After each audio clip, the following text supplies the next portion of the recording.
കേരള സർവകലാശാലയിൽ വീണ്ടും വിസിയുടെ ചട്ടവിരുദ്ധ ഇടപെടൽ. സ്വന്തം നിലയ്ക്ക് സ്റ്റാൻഡിംഗ് കൗൺസിലിനെ നിയമിച്ചിരിക്കുകയാണ് വിസി മോഹനൻ കുന്നുമ്മൽ. അഡ്വക്കേറ്റ് ഗിരിജ ഗോപാലിനെയാണ് നിയമിച്ചത്.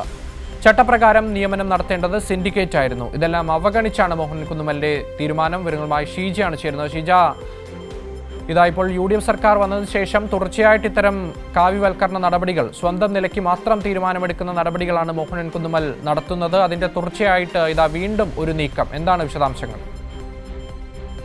രഞ്ജയ് അക്ഷയ്, ഏതായാലും സിൻഡിക്കേറ്റിന്റെ അധികാരങ്ങൾ പൂർണ്ണമായും കവർന്നെടുത്തുകൊണ്ടുള്ള ഒരു നടപടിയാണ് ഇപ്പോൾ നിരന്തരമായി വിസിയുടെ ഭാഗത്ത് നിന്നും ഉണ്ടാകുന്നത്. കേരള സർവകലാശാലയുടെ താൽക്കാലിക വിസി ആയിട്ടുള്ള ഡോക്ടർ മോഹനൻ കുന്നുമ്മലിന്റെ ഇപ്പം ഉണ്ടായിരിക്കുന്ന ചട്ടവിരുദ്ധ ഇടപെടൽ എന്ന് പറയുന്നത് സ്വന്തം നിലയ്ക്ക് സ്റ്റാൻഡിംഗ് കൗൺസിലിനെ നിയമിച്ചു എന്നുള്ളതാണ്. അഡ്വക്കേറ്റ് ഗിരിജ ഗോപാലിനെയാണ് ഇപ്പോൾ ഈ സ്റ്റാൻഡിംഗ് കൗൺസിലായി നിയമിച്ചിരിക്കുന്നത്. ഈ ഗിരിജ ഗോപാൽ എന്ന് പറയുന്നത് നേരത്തെ സിൻഡിക്കേറ്റിനെതിരായ കേസ്, വൈസ് ചാൻസലർ നടത്തിയ സിൻഡിക്കേറ്റിനെതിരായ കേസിൽ വിസിക്ക് വേണ്ടി ഹാജരായ അഭിഭാഷകയാണ് ഗിരിജ ഗോപാൽ എന്ന് പറയുന്നത്. ചട്ടപ്രകാരം നിയമനം നടത്തേണ്ടത് സിൻഡിക്കേറ്റ് ആണ്, അതായത് സ്റ്റാൻഡിംഗ് കൗൺസിലിലേക്ക് നിയമനം നടത്തേണ്ടത് സിൻഡിക്കേറ്റ് ആണ്. പക്ഷേ ആ നിയമനവുമായി ബന്ധപ്പെട്ടുള്ള ഒരു കാര്യങ്ങളും സിൻഡിക്കേറ്റിനെ അറിയിച്ചിട്ടില്ല.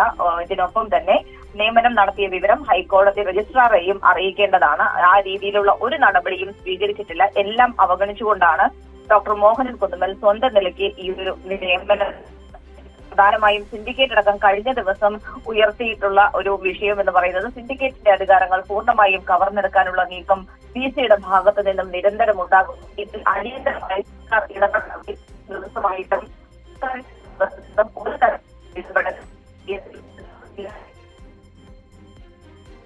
ശരി, എന്തായാലും വീണ്ടും കേരള വിസി മോഹനൻ കുന്നുമ്മലിന്റെ ചട്ടവിരുദ്ധ നടപടികൾ തുടരുകയാണ്. സ്വന്തം നിലയ്ക്ക് സ്റ്റാൻഡിംഗ് കൗൺസിലിനെ നിയമിച്ചിരിക്കുകയാണ് വിസി മോഹനൻ കുന്നുമ്മൽ. അഡ്വക്കേറ്റ് ഗിരിജ ഗോപാലിനെയാണ് നിയമിച്ചത്.